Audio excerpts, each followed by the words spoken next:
Well, shall we get going then? I think everyone's ready. And good afternoon to everyone.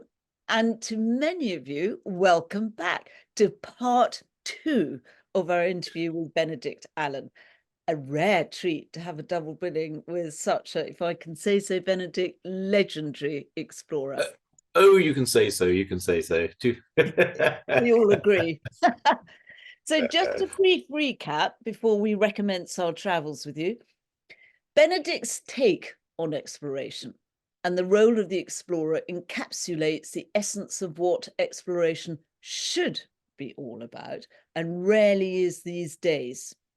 His modus operandi is not to blunder along as an outsider, planting flags and bagging firsts, but to immerse himself into the environment through which he travels without either Western companions, communications, or clanking great film crews.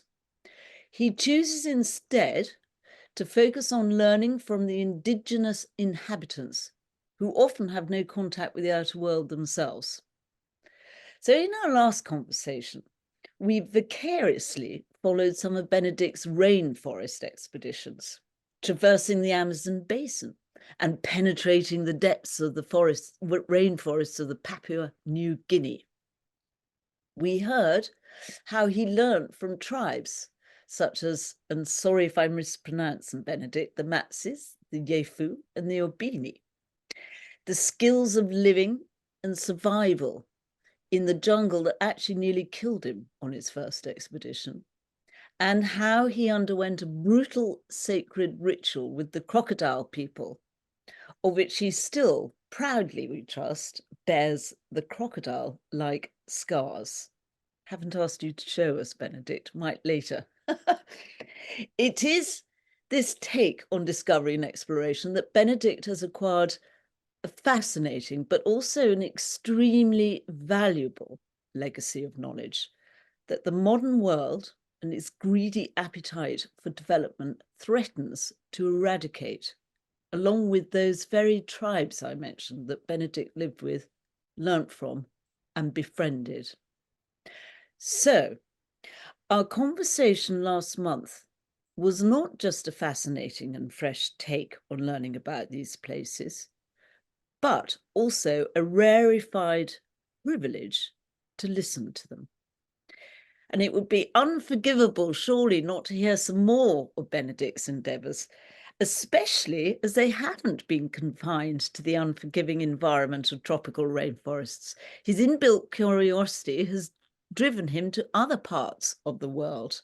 So I plucked up the courage, and by popular demand, we've asked him back, and he's very, very kindly and generously with his time agreed.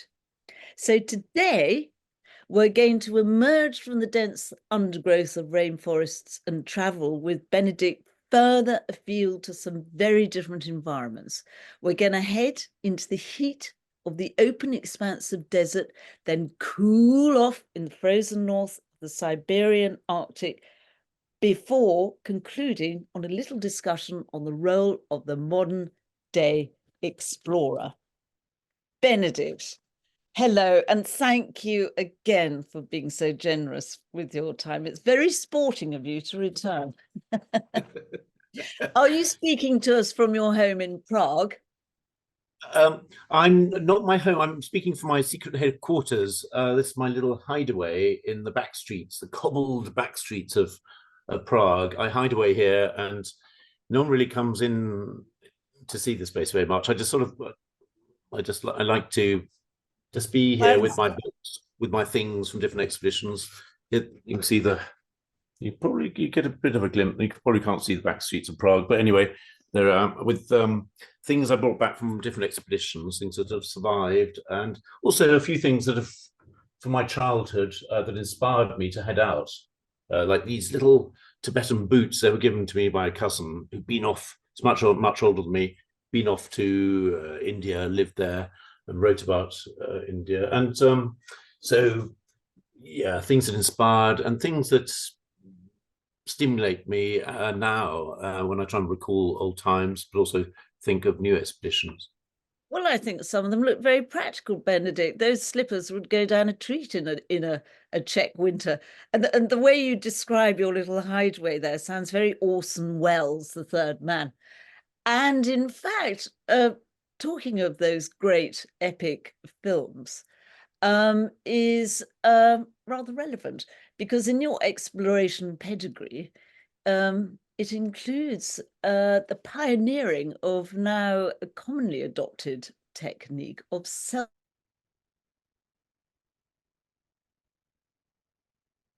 self-filming with a camcorder, which I might point to you. So we're all used to it now, but it was a new thing when you did it. If Ben, you can bring up the picture of Ben trying to juggle some camels and a camera. Hallelujah. You dismissed with the idea of the camera crews dogging you or shadowing you, which you never did anyway. Yeah, it was very exciting. The BBC said, "Oh, could you take along this new thing, the video camera?" And in those days, they were just Hi8 tapes, and I carried on being an explorer, so to speak. I carried on being someone who goes on expeditions, but well, without. It's interesting that you mentioned that it was the BBC who commissioned you, if it were, because actually you were described by the Director General, no less, of the BBC as, and I quote, part of the history of television. There you go. There I go. Well, it was great for me because I wasn't a presenter. I was someone who was skilled, for want of a better word, plodding through the desert or the rainforest or wherever. And so I just sort of carried on filming as I went along. And the great thing I think at that stage was I never knew if I was going to succeed or fail, or even if I was going to live or die in some circumstances. So it added a sort of truth. And of course, if you have a film crew, lot gets staged, frankly, and lot gets actually made up.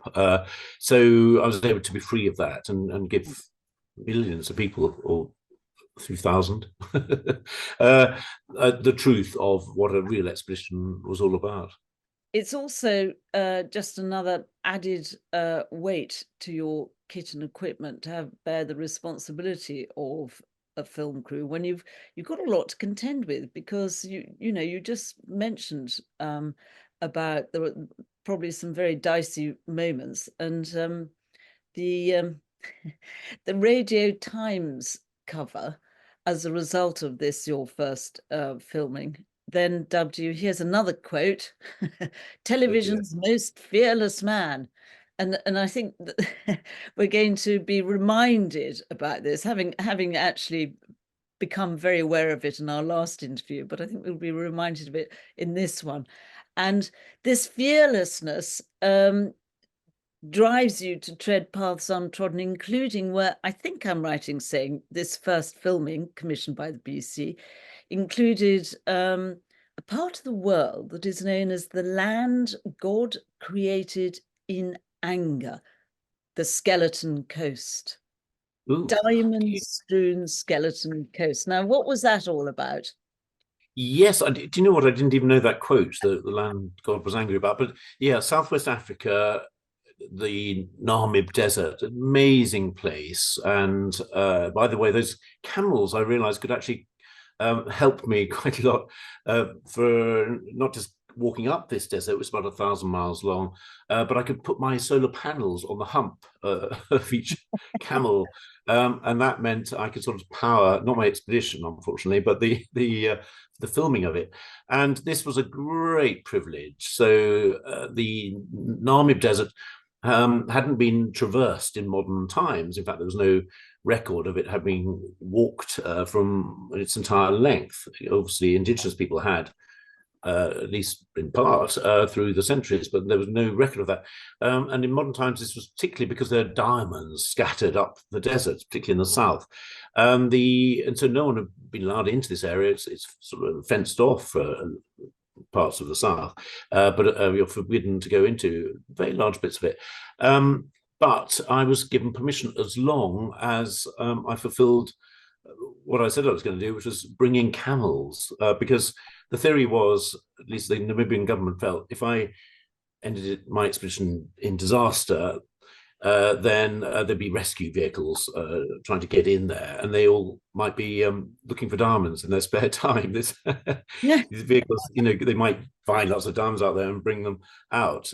So rather than scar the terrain with their vehicles and possibly steal diamonds as well, the idea was I would go alone with my camels, walk up the Namib Desert, and that's actually what happened. So I was given permission through really this extraordinary plan of walking with camels. So I had to recruit camels. I found them in South Africa. And one particular camel called Nelson, who Nelson was a very sheltered camel. He was a very large camel, clearly the sort of lead camel of my three, the sort of domineering one. But he'd had a very sheltered life, and he didn't really want to go on an expedition. He was used to his life living in the Kalahari Desert, and it took a lot to persuade him to do anything. But I was trying to get him on my side in the very remote farm on the edge of the Kalahari Desert, and discovered that his one weakness was for food pellets that were used to feed ostriches. And Nelson had this craving for these ostrich pellets. So I managed to get him to take a few of these pellets, and then he realized, well, he rather liked them, and he started to do things for me. And that meant, well, it's good for me because it meant I could go on my expedition, but I needed two other camels, and thankfully they all sort of hero worshipped Nelson, these other camels, and so I managed to persuade them to come with me. But it was seeing this terrain with the camels that sort of horrified them. I mean, they had a sort of crisis when they realized what actually I was intending to do. I brought them in, especially with the De Beers, the mining people, helped me bring in the camels, and then we faced the full scale of this desert. As I said, 1,000 miles long. The bit in that photograph is called in Dutch, they say the Coast of the Dead. Well, you can see the scar marks, if you want, of the treachery of the winds that blow off the ocean.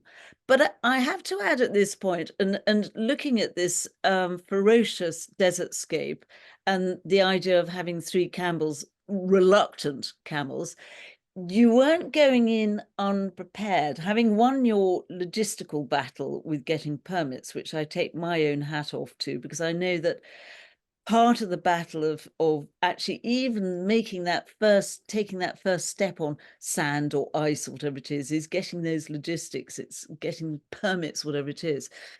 But you invested some serious prep time training with a tribe from the north, the Himbas, yes? Yes. Oh, they are Himbas. That's not one of my photos, but no, it's not one of your photographs. Everyone, sorry, I took this from the internet, but it gives a good, I think it speaks an awful lot about the Himba people. They're very resilient, and like so many indigenous people I've learned from, of course, they saw the environment that I saw as a threat that I couldn't really cope in very well as their home, and it provided everything for them. The Himba are cattle people, and know that their bit of the desert anyway incredibly well, and they helped me in practical terms. They taught me the sort of how to navigate through sand and so on, and various tricks, like there's certain plants that I could use as firewood and so on that would light very, very well. These sort of practical things, but also they gave me a sort of confidence, like in so many of my journeys. I've started with indigenous people largely to settle into that environment so that I could not feel afraid of it. You mentioned my fearlessness. Actually, I do feel fear, and you need to feel fear. Everyone needs fear. It's a healthy thing. You need to not go in there feeling heroic. You've got to feel vulnerable, because that's when you're really ready and willing to learn. So it's in that spirit that I tried at least to gather myself for this expedition. And they just gave me that extra sense of belonging, really, in a desert that I could always turn to in moments of doubt. Well, also, it is an integral part of of an expedition, isn't it? As illustrated in your rainforest expeditions of it's not just about the place, it's about the people. And I mean, the Himba people, yes, they're cattle based sort of nomads, but they seem to me to be fascinating. And for instance, that reddish hue to them, that reddish ochre, that, am I right in saying that's an animal fat that they use to actually protect themselves from the sun? Did you end up smearing yourself with it?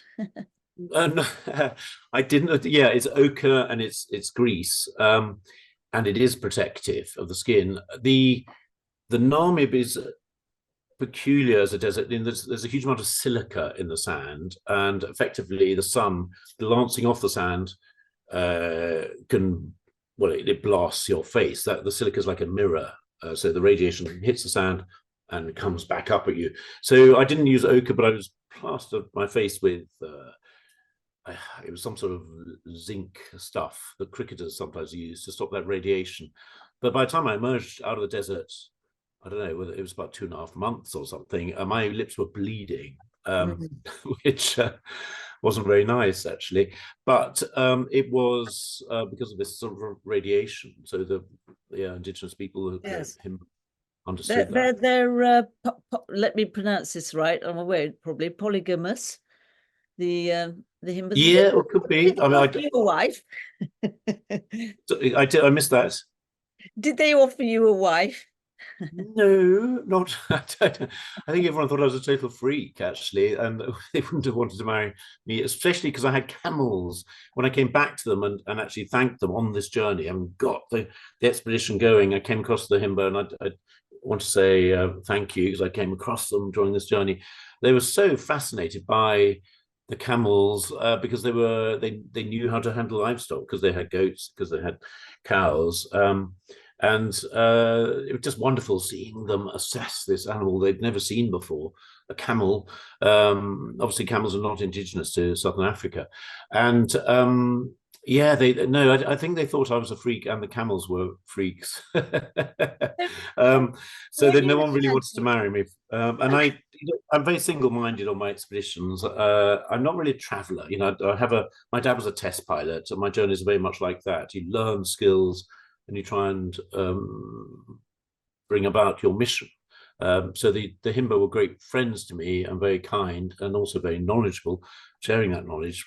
But I've never settled down really on expeditions. I always feel I've got to remember that in the end I don't belong in such places, whereas the indigenous people do. Did you pick up from them and their way of life any impacts of climate changing? Not there. On a most obviously a later expedition, which I hope we'll come to, when I try to cross the Bering Strait with indigenous people again, the Chukchis, the reindeer herders. That environment, the Bering Strait hadn't frozen for something like 12 years, I think, and certainly was never likely to freeze again, and nor indeed has it. But at that stage, the Bering Strait, 50 miles wide, used to just occasionally still freeze over in the winter with pack ice. So it was very obvious that the winters were getting shorter and warmer, but snowier. But here you didn't feel that they, for instance, because you said that, you know, their whole livelihood is based on cattle, really, that there wasn't any sort of change in temperatures becoming more extreme in the heat, for instance, less growth of food for the cattle? Not that I picked up. This is 1997. Perhaps these changes hadn't really come about then. There's another factor, which is that, like a lot of other indigenous communities, they're leaving their home, essentially their homelands. So I think there's less pressure of the cattle on the sparse vegetation. So that might have helped. But at that stage things weren't so bad. I think this process has sort of accelerated. More extremes, as you say, and the Arctic, more snow. So yeah. Came to your camels, 3 with Nelson. I mean, camels, as we'll see from the next picture, are not the easiest of animals. Shall we just say that they can be opinionated? Here you Oh, are, yeah. having a little bit of a debate with them. Now, how did you learn? Because I kind of presume that these camels are unique in terms of where they came from. You hadn't had experience with this sort of camel before? No, I hadn't. I'd been up to now. I'd been a rainforest person, and I'd learned a lot about rainforest. I knew very little about desert, and I've sometimes thought, looking back at my career, that I've sort of always tried to make things a little bit harder for myself. The desert is harder to cope in than rainforest. Obviously, rainforest moderate temperatures, a lot of water. But desert, obviously, you die in about 3 days if you run out of water. Um, and but again, I wanted to do things sympathetically with the environment, and so camels, yeah, they're Arabian camels, as I said, camels.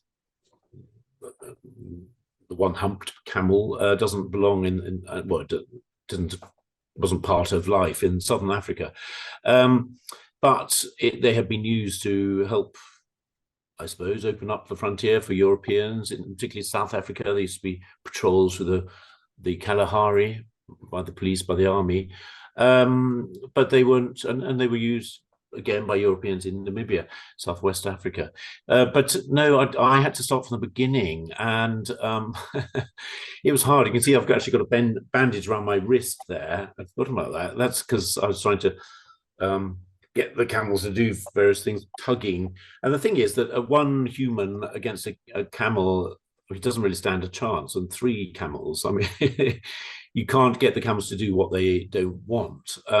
Not if you're by yourself. Presumably, the psychology, which I know we're going to talk about it later, is in terms of leadership, not that much different to dogs, huskies, and driving them, because as long as you have the leader on your side, everyone else will follow. Yeah, I think, and it's the same with humans. Again, you have to have the faith, in a sense, of the animals.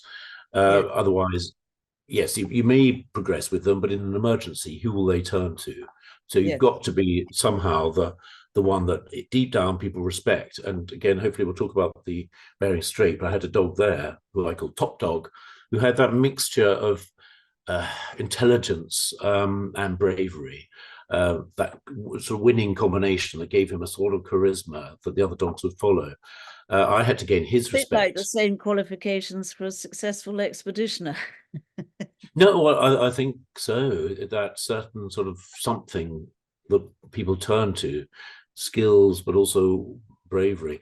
And same again. So I had Nelson. He's the one lead camel I'm pulling there. And as I said, he was, not a well-traveled creature. He was living on a farm, a huge farm. I mean, I don't know how many. It seemed like thousands of kilometers worth of desert. And he was a descendant of the camels that the I think they were called the Africa Corps, the army and soldiers used to patrol the frontier with. He sounds So like the sort of camel who would have preferred to have stayed at home on the sofa, so to speak. But I hope he behaved himself when you set off. And I think if we move to the next slide, as far as I gather, you were actually escorted when you set off as well through the first section. Well, it was all really the forbidden zone, first bit, but you weren't yes, on the left. absolutely. In this part, the end of the Sperrgebiet, which means the forbidden zone. There's 180 kilometers, I think, of desert that's totally fenced off because of the diamonds. I had to be escorted through there, and then the conservation officer, Tommy Hill, very, very kindly came with me through the next bit, just to, well, enable me to survive. This is the Lange Wand, the long wall, a huge area of just mountainous sands. And it was important for me to be accompanied, not just to get quickly through this area, because the tide would go down, and I had to rush through with the camels, but also to consolidate the team, to help them believe in me, to help them feel familiar with me. The camels are they're extraordinary, extraordinarily loyal. They're very misunderstood animals. People get used to the idea of camels being cross and angry and reluctant and stubborn.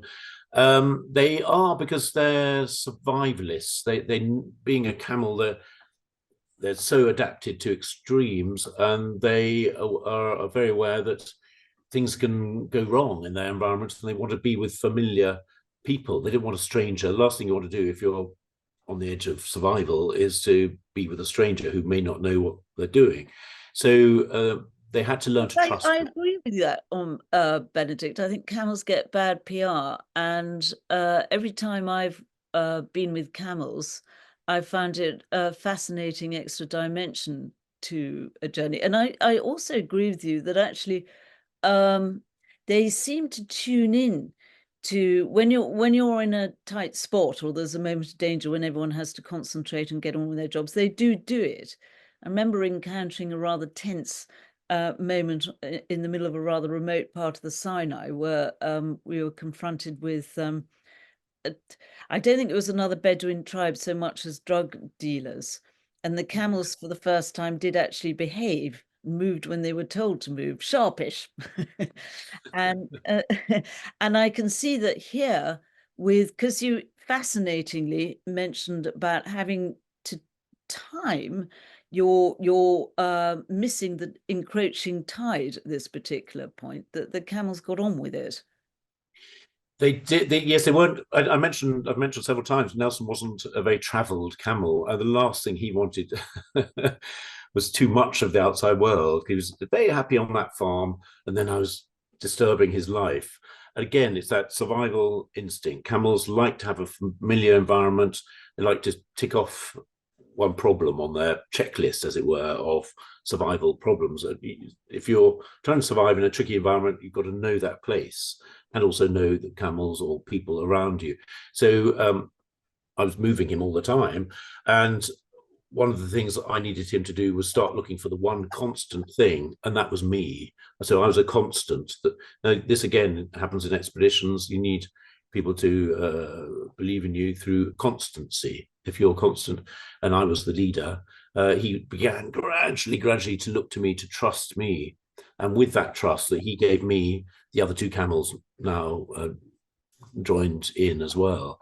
So we had to, we had to dash through. The tide it was almost an impossible feat to get along the edge of this desert before the big waves crashed in again with the turning of the tide. We've just found a little. How did you find out about the tidal times? Sorry, I missed that. How did you learn about the tidal times? I'm just thinking that anyone who went in unprepared would have set off and then got caught out, as I'm sure people had in the past, by the incoming tide. Yes, I did. Some very kind people called the Schumann brothers. They ran a Sahara. What's the right word? A fly-in safari.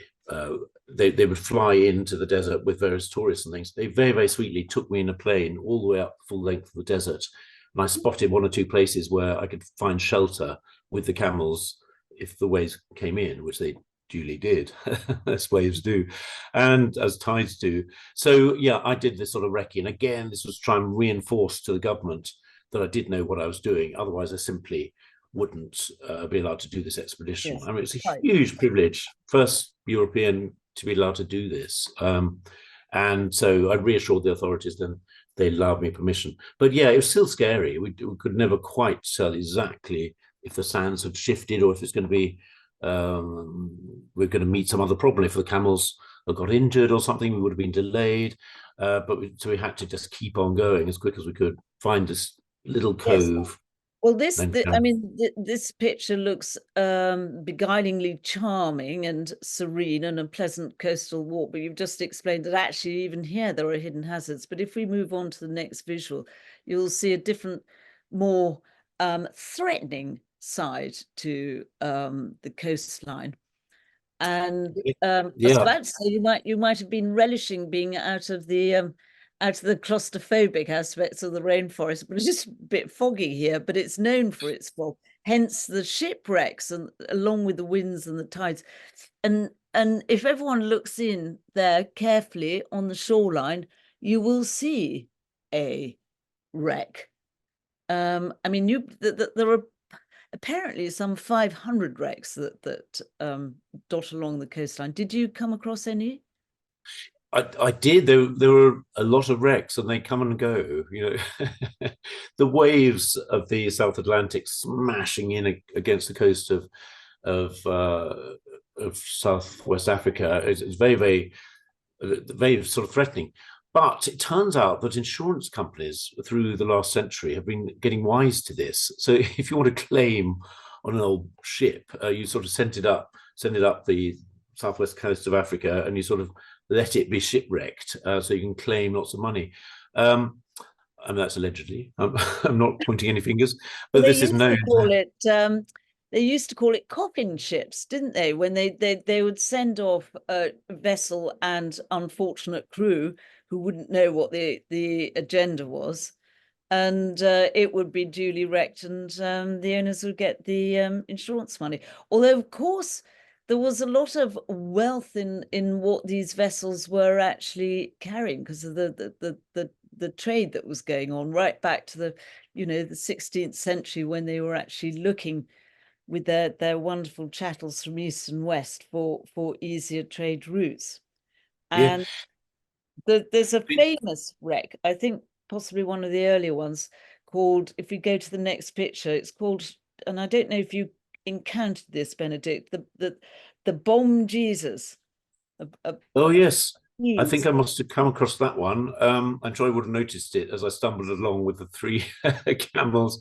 There were a lot of them, and a lot of them were genuine shipwrecks. And famously, there's a wreck that two expeditions set out to try and rescue the crew of this wreck. And I don't think it was this ship, but then another expedition had to set out to rescue the rescuers.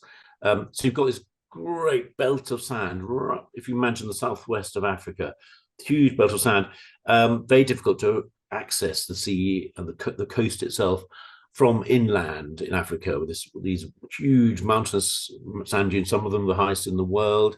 And furthermore, there's this obscuring mist, and that is because the currents that are sweeping up the southwest coast of Africa, scattering the diamonds from the Orange River, which comes out there, the diamonds from some of the biggest, most famous gold mines in South Africa, bring the diamonds down, they scatter them up the coast. So all of this is it's this very, very difficult place to navigate, and getting through those mists and so on. But that current that sweeps up South Africa is a very cold current from Antarctica, and hence the mists as the hot air meets the cold sea, and makes it very difficult to get through, basically. And I gather that that with the Orange River and all the sort of incoming diamonds that would be swept along the coastline and rise up on the sand, and it was like a carpet of diamonds. So when did they start introducing restrictions on the diamond hunting? I can't remember. It's 1997, quite a long time ago. I think from my memory, the first great diamond rush down in the bottom near Luderitz, that was early in the 20th century, maybe 1910 or so. So that's when the people realized, well, hey, there's all this diamonds are scattered in the sands, and people just piled into the desert. I would come across spades just left there in the sand. I mean, dozens, scores of spades in the sand, where people had come along, looked for their fortune, and then given up. Dead bodies still out there, washed by the wind, washed by the sand. So it is literally the skeleton, so-called the skeleton coast, not just because of the skeletal shipwrecks, but also human skeletons as well. Yes, and it seems to be an ancient desire or part of human history that we've all gone believing we can find treasure in remote places, and this is the classic place. Can you imagine finding these skeletons? I sometimes would come across not just human skeletons, but skeletons of whales as well, hyenas, the strandwolf, which is the brown hyena, a shaggy great hyena, rather magnificent beast actually, and lots of skeletons of seals. So it's a place of death, and very, very harsh environment. And that You can humidity is see not easy to from deal with. the next Sorry. picture with the harsh environment, with, you know, there's a tremendous struggle going on there. The tide's coming in, you're trying to get back up by the looks of things. And this was just before you moved on into the interior, I think, where things didn't get any easier, did they? Because the that's not one of your shots. I stole that one, but I thought it was very beautiful. But gives you an idea of the diversity, but also the unforgiving aspect of the desert. Yeah. Wherein I think that, you know, the threat of possible diamond poachers, I don't know if you bumped into any of those, was probably now superseded, because you just mentioned about hyenas, etc., by wild animals. I think that would be anyone's chief concern of going into the interior here. Yes, that the previous photo you showed, you're absolutely right. That was the struggle to get through before you see the tide there coming in. Waves are hitting the shore. The camels were scared, frankly. We were scared, frankly. It just wasn't Nelson's thing. And actually, camels, they, of course, they're desert animals, but they do not like sand dunes. It's a sort of myth. They're top-heavy animals, very, very high, and so they do not like going up a wall of sand. What you saw there was just the beginning of the mountainous sand dunes, but just enough of a shelf for us to stop to avoid the tide washing us away. Further north, yes, I carried on alone now, and I think I was 6 weeks alone. But wow, the extraordinary thing is, you know, I've been trying to get this relationship going with my camels, especially dear old Nelson, who's this glorious camel who now regarded me as a sort of fellow camel, or obviously a subservient one as far as he was concerned, but definitely sort of saw me as a sort of ally or friend. And this wonderful sort of partnership began. And it was something I never forgot, and something that I replicated on future expeditions in the Gobi with camels, but also in Bering Strait, that suddenly an animal that was a problem at the beginning because they simply didn't trust me in their environment, their home, became a great sort of partner for me. I could walk through this desert. This area you've got a photograph of is, I nicknamed the frying pan. I mean, fearful temperatures up into the 50s and so on. It's really very harsh indeed, very little out there for a camel as well. It became somewhere I could navigate with the help of the camels, because the camels obviously adapted to their environment. They could carry everything, and I could be free to try and work out where I was. And so they brought their skills, I brought my skills, and together we made it through the desert. And that's the most wonderful feeling. And then every now and again, in the space of death, you'd see the most wonderful signs of life. And I've often felt in deserts that they're like, well, I can understand why a lot of spiritual people, well, Jesus, I mean, you know, godly people, you could say, or sons of God, the Buddha, and so on, Muhammad, drawn to deserts, because every little bit of life seems precious. You know, snakes in the Amazon was something I would be wary of or feared on occasion. But here, I remember turning to a snake thinking, wow, you're alive and I'm alive. It's this wonderful affinity for living things. And it's as if your mind expands to fill the void.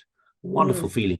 Seeing There's an zebras, awful seeing lot of elephants. barriers are sort of stripped away, aren't they? So you're in a much more direct communion with nature and the animals, and they suddenly, all those, the wildlife, etc., don't pose, or snakes even, are not even a threat. They're just No, travel. yes, yes. Well, exactly. They could be a threat. If you've done one, Um, yes. And what yeah, about if you, because you do have lions and rhinos there. yes, yes. There was the very famous irritable rhino called Van Gogh, who I was worried about bumping into, and one of the, and by the way, the poachers that you mentioned poaching the rhino of Namibia. So I had to be careful about them. And actually, it's a lovely thing. When the expedition finally ended, not far from where this photo was, when we hit the Kunene, that's Angola now. I'd walked the full length of Namibia, got to Angola in the north.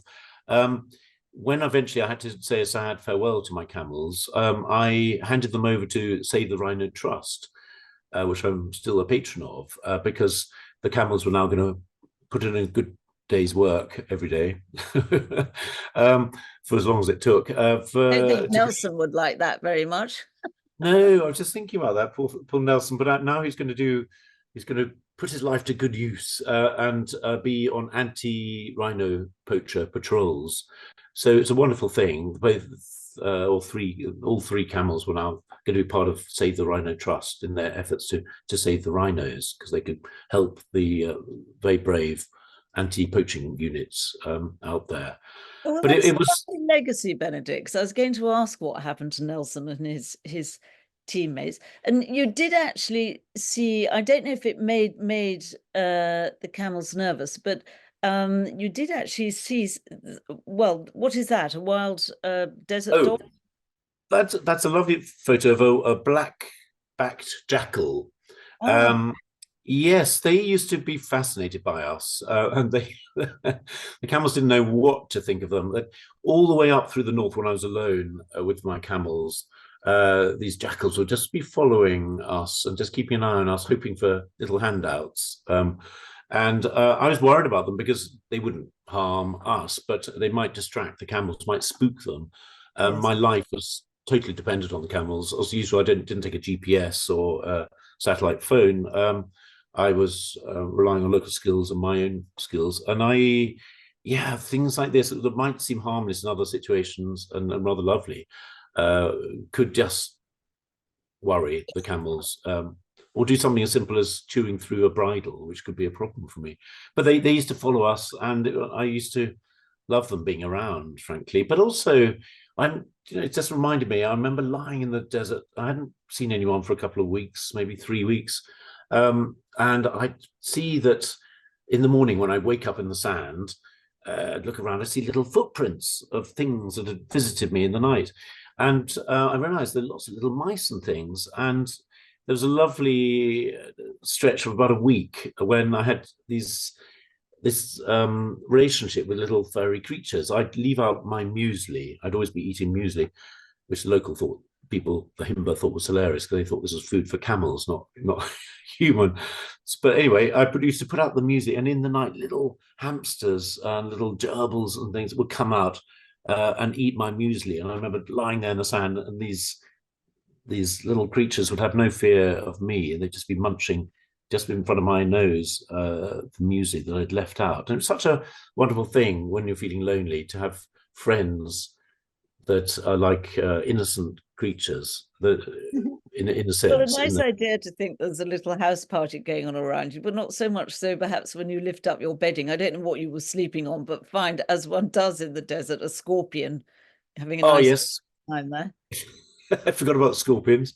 Oh yes, there were those. As well. But the animals also presumably are helpful insofar as, and if we look at the next picture, unless you know better, where are you going to source your water from? Do they give you any clues, these creatures? Yeah, very good point. That these are some of the dune fields of the southern Namib Naukluft, bewildering places. Yes, there were sometimes you come across tracks from, actually sometimes among the Himba indigenous people. I'd see that their goats have been maybe in that area a month before, but you could see how the tracks of the goats, but also wild animal, the wildebeest. Do I mean the wildebeest? No, I don't. I mean the oryx, or oryx, or there's something else. I can't remember the local Himba word, but you see how their tracks were leading in like the spokes of a wheel. All these different animals. Hemspok was the word I was thinking of, but there's also a Himba word. Do you see the Hemspok? But you see the spokes of all these animals, goats, rodents, various sorts, leading into certain places, and you know that must be a water source. So you head in having crossed various of these tracks that are like the spokes of a wheel, to give you a clue as to where the water might be. That's fascinating. Well, after a sort of quick gulp of water and time to cool off, I think, from this fascinating part of the world, which I'm very tempted by myself, and your compass needle swung, didn't it? Because from these sort of hot desert climes, you moved towards Siberia, of the fringes of Siberia, before doing an epic expedition across Mongolia, as just a little prelude to crossing the Gobi. So let's just quickly start off in Siberia, which I imagine this is the edge of the taiga, maybe the forest zone. Yes, the taiga, which is yes, you go from temperate climes roughly into the taiga, which is this pine forest, scattered pine forest, and then eventually tundra, which is the treeless landscape where there's permafrost. So yes, I was trying to understand Mongolia, a vast place. In those days, it's 1997, 98, I suppose, just after the Namib. Still 40% of the population of Mongolia were nomadic. I wanted to understand the nomads much more. So I did a journey of, I don't know, I can't remember anymore, 4,000 miles. I mean, it was a long way. Yes, it's a long way. It's longer than the journey in the Long Walk, the famous story of the Polish escapee Yes. in a Siberia gulag. But interestingly, whilst you were up here in these parts, you mentioned the reindeer people. We've got a picture here. I'm not at all sure. It's not one of yours, but it is of a reindeer tribe, the young. And I think it's wonderful because it sort of illustrates being on the cusp with modernity and tradition as well. Did you encounter some of these people? Yes, so these would be the Sartan, as they are known by the Mongolians. They're actually Tuvans from southern Siberia, and they escaped into Mongolia during various regime changes. And yes, the reindeer herders, they gave me, again, I try and turn to indigenous people, learn skills, and also settle my mind into a local way of thinking. And I sought out a wonderful Sartan or reindeer herding woman called Send. She was probably about 50 years old, quite sort of old in Sartan terms, and she was a shaman, a shamaness, you could say. She was blind, but in the way of a lot of shamans or spiritual people, that blindness seemed to allow her to see, if you know what I mean. So she was the way that the nomadic reindeer herders could see into the spiritual realm, but also acted like a sort of teacher and a lawyer and a go-between for people to try and understand the spirit world and the landscape around them. So the Sartan and Send in particular sort of launched me out on this expedition. It's particularly interesting, isn't it? Because they're Turkic, but they're for the most part, when you talked about the shamanism and the religion, Buddhist, apparently, with a smattering of paganism. I'm not sure which bracket shamanism falls into. But you must have sort of learned a fair amount from these people as well to set you on your way. Perhaps not the throat singing. I did try a bit of throat singing. I don't think it went down very well.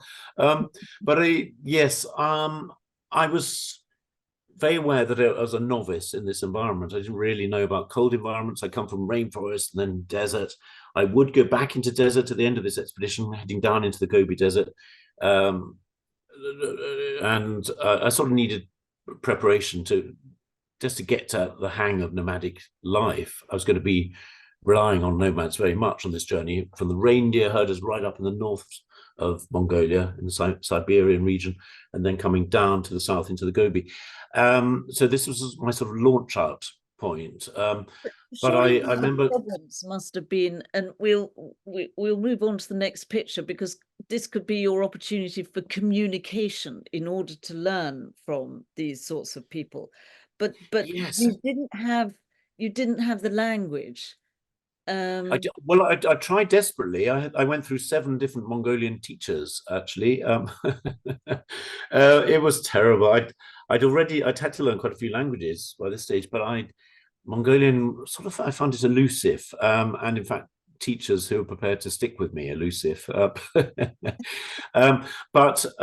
as is very often the case, if you're doing something very practical, as I was doing, I had this huge journey ahead of me of thousands of miles, and I was trying to get to know the horses that would accompany me from Siberia. It was about, but by doing things such as learning how to put on a harness onto a horse, or ride a horse, or have baggage mules, and so on. All of these practical tasks of tying knots, getting to know the animals, that helped me communicate with the locals incredibly. But in Mongolia, it was all going to be about learning how local people did things, but also gaining their trust. I was going to rely, as locals did, on local ways of doing things, and I discovered the nomads very much saw each other as a sort of community, rather like a sort of social security system in a sense. I would go to a tent like this, a ger, as they called in Mongolia, felt tents of the nomads. Yeah. Did you say a ger? Not a yurt, a ger. Okay. Yeah, yurt is a Russian word.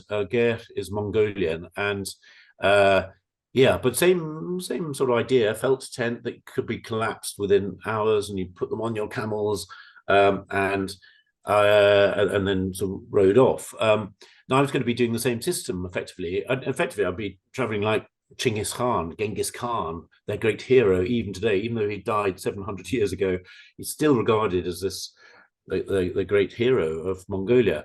Well, he was born in actually on that border, wasn't he, between Siberia and Mongolia? Yes, but I found it just so remarkable that he's still venerated, this man, and this is, it's very humbling. It's very important, really, to be humbled on an expedition. It strikes me, if you want to listen and learn, you've got to realize that you're not mighty in a place like this. You're just a visitor, and I realized that this tradition handed down from Genghis Khan through the centuries, and probably from before as him as well, was of this open-handed hospitality. Whether you were the president or a total stranger like me, you'd be invited into someone's home, their ger, through the door, and at the far end. Food and water, as we'll see you were given in the next picture. I'm not quite sure what it is. Looks, yeah, that'll be salted tea. Took a bit of time to get used to this.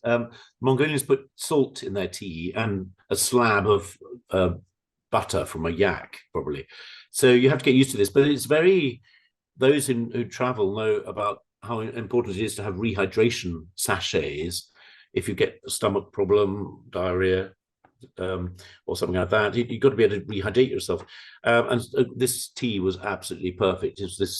That's perhaps how it's designed. certainly that the salt is required, and also butter is rocket fuel in the cold, as you and I and many others out there will know. So actually, it's very. I'm not quite sure what did you say the food was? That looks a bit questionable.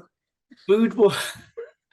It's far from me to disparage local cuisine. However, after 3 months of eating sheep, I find it quite tricky.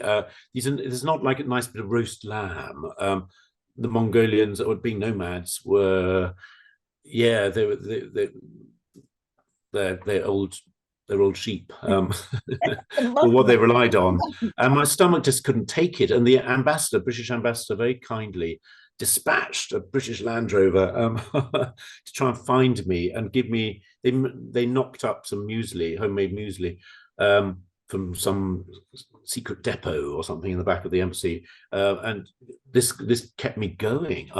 My stomach, I was just vomiting by now, eating these greasy sheep that were just boiled, never roasted, just boiled. My stomach was just There's seizing no up. getting away. I know from experiences around the Taklamakan Desert with the Uyghurs then that they even breakfast on lamb. I mean, there's no escape. But if we very kind of you to call it lamb. yes, well, let's do mutton, I think. Mutton, boiled But if mutton, we can leap greasy. lamb-like from mutton, because time is fighting us here, but to a picture of not the horses that you traveled with, but the Bactrian camels, because I adore Bactrian camels. And here are some very fine specimens. You've got 3 again, I see. Perhaps you could briefly explain to our audience about the differences between the dromedaries and the Bactrians. Yeah, so now into the edge of the Gobi Desert, having come down there pretty well reliant on horses, but as Genghis Khan would have done, and as Mongolians still were doing back in the 90s, riding horses, but supported by camels. So these are Bactrian camels, the Asian camels with 2 humps, much more docile than the Arabic camel with a 1-humped dromedary. They're bred for fur, as well as milk, but also for carrying loads. They're much stouter camels, much more stable, gentle animals. I've absolutely adored mine. And again, I was traveling with 3. The idea is that, well, you don't want to be too outnumbered by camels because they can spot the weakest member of their group very quickly. But also 3 because one would have a rest day and the other 2 would carry stuff. So that was the same model that I developed from Namibia, and now getting very, very excited. Yeah. Sorry, I interrupted, but I was quite interested by your saying they're really good load bearers. I think that I had been sort of talking about even 100 kilos on ours each. And if you move to the next picture, thanks, Ben, you will see if you look at their legs, they're quite bow-legged, aren't they? You mean me, the camels, or the? Actually, you're I was quite more bow-legged by this there stage. But quite bow-legged. I'm stout. You can see how wide apart those 2 legs are of the camels. But when it came to my legs, the locals used to find it hilarious when I would be riding a Mongolian horse, because they did see my legs virtually sort of trailing in the. I'm very, very tall. But actually, to be serious, this is a very important moment. So 2 nomads handing over their camels, a moment of great seriousness. And I was being given a blessing. That silk scarf was a blessing. It's like a scrap of sky, a symbolic scrap of sky, that silk ribbon. And I was being given the blessing of Tengur, the sky god of Mongolia. Sky, the weather decides whether you're going to live or die. So it's a blessing from these nomads. They're looking very sort of serious. And this is a key bit for nomads, the handing over of your livestock to someone else. And so I was being given a blessing as I headed off into the Gobi, and a wonderful feeling of support from the local people again. I love the way that they are also wearing, both men and camels are wearing sky blue Tenga bands as well. Yes, and I don't know if we've got time to mention it, but I should just say quickly that it looks like they're being overly serious, and that's because they were actually trying to stop laughing because they had just told me the 3 duddest camels in the whole of the Gobi, or pretty well, and they actually ran after me. I set off very proudly with my 3 camels, and they ran after me and handed back half the money. They felt this sort of guilt. They realized it's probably going to die out there in the desert with these 3 third-rate camels. But the camel that was most important to me was the one with only one eye, because he's the one that stuck. He stuck by me. The cleverest camel just walked off after 2 weeks of me being alone out there.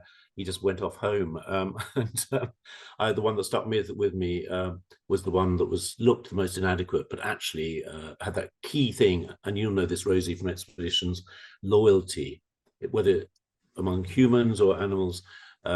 Loyalty counts for everything on an expedition. Yes, and you need loyalty in the terrain that you are heading into, because although we've run out of time, I think we need a part 3.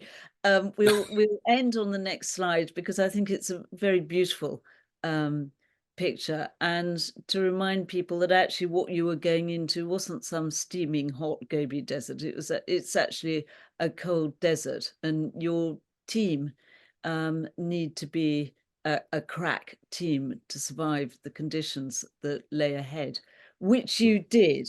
How many thousands of miles was it you completed by the time you'd started in Siberia, gone through Mongolia and crossed the Gobi?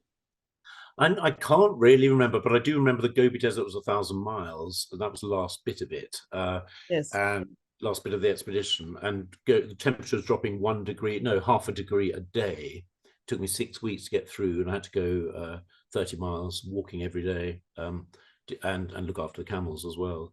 So it was a Interceded race before against by time by the end. ghastly incidents such as the plague of blood-sucking giant horseflies that are actually the length of the top joint of your finger.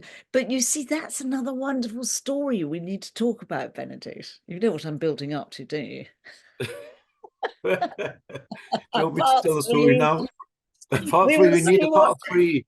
we Are will we? Are we see what even? We're our not even going to talk audience. about the Bering Straits, are We we? haven't talked about the Bering Straits, and I was so looking forward to that being a bit of an ice maiden.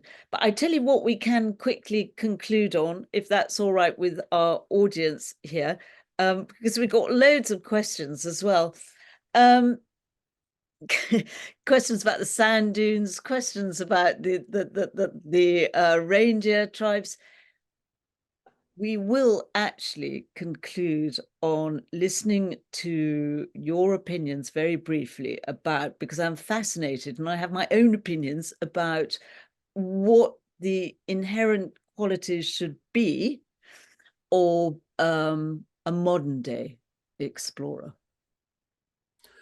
Oh, when I go to schools, I think my prime responsibility is to encourage children, I suppose, to fulfill their potential. But from my perspective as a so-called explorer, is to encourage them to believe that today there still is exploration to be done.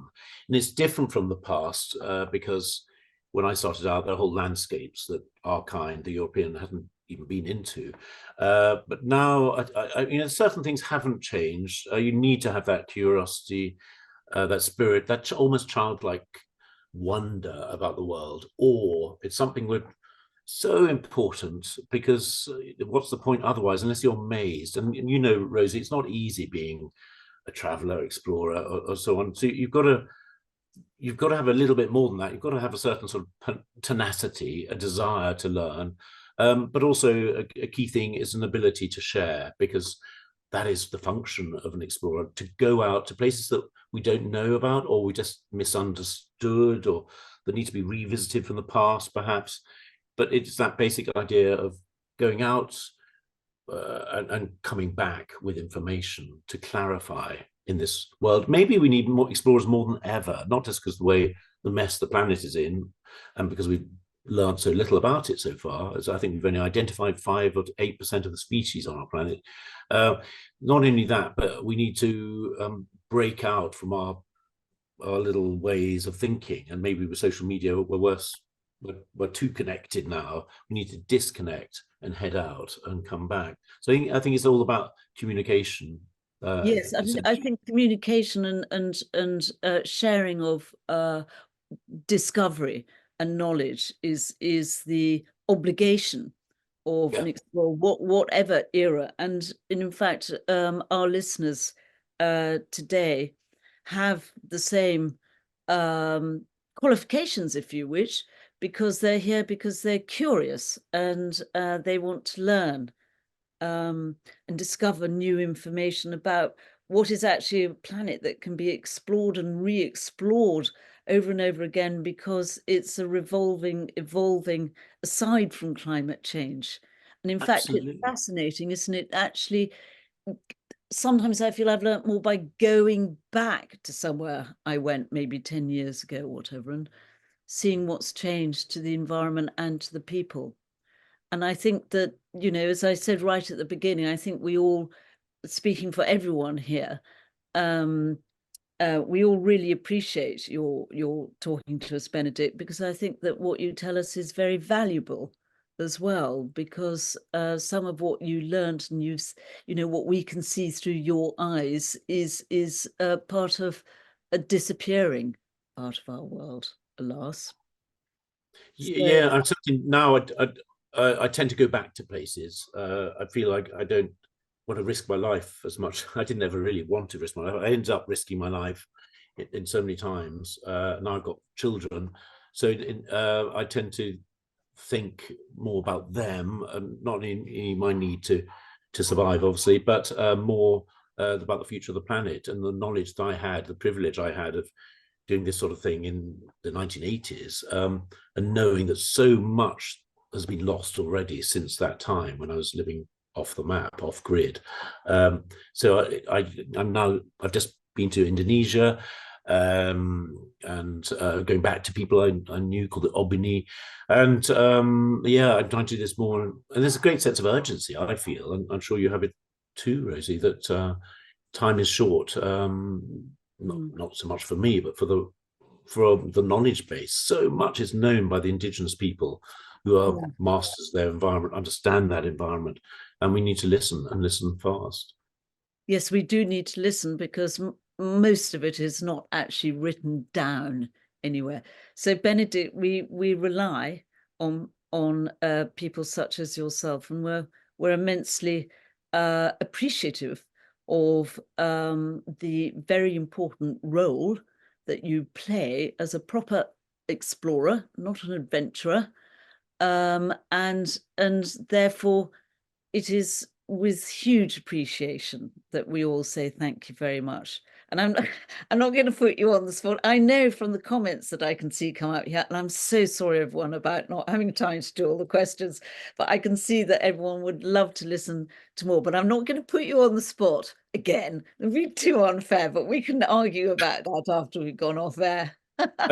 If you're suggesting if there's a part 3, I'd love to do that. But it depends.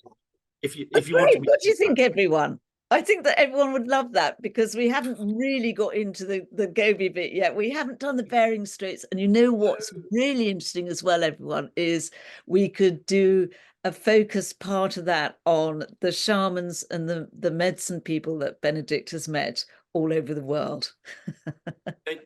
Yes, again, they're different perspective, they're different views, and they're that sense of all these that it unites these indigenous people generally, of the harmony, the balance that we have lost, the separation that we have from indigenous places, from what we call nature. It's very startling how they're so connected and we are so disconnected from the environment that we all depend on. Yes. But anyway, yeah, if you want me to come back, tell a few stories of daring do, or the times when I somehow have survived despite the competition. Your many lives, as I remember a quote being. I think you've been through 9 or 10 already, haven't you? Yeah, officially more than the average cat, anyway. More than the average. I know. Yeah, there have been times. There have been tricky times, but it's all it's what I chose to do, and I can never moan about this, because as a little boy I wanted to become an explorer, and so I'm very lucky to fulfill my that ambition, which a lot of people can't do. So it's also my I think that that's a lovely note for us all to end on, a shining example of why it's important to retain that sense of that childishness within one, as well as to nurture and feed one's curiosity, which you certainly have today again, Benedict. So thank you. And everyone else listening, thank you very, very much. And thank you, everybody, for your patience, because we have slightly overrun, but who could resist? Thank you. Benedict, we really look forward to welcoming you back. Thank you. Bye, everyone. Bye, Rosie. Bye, Rob.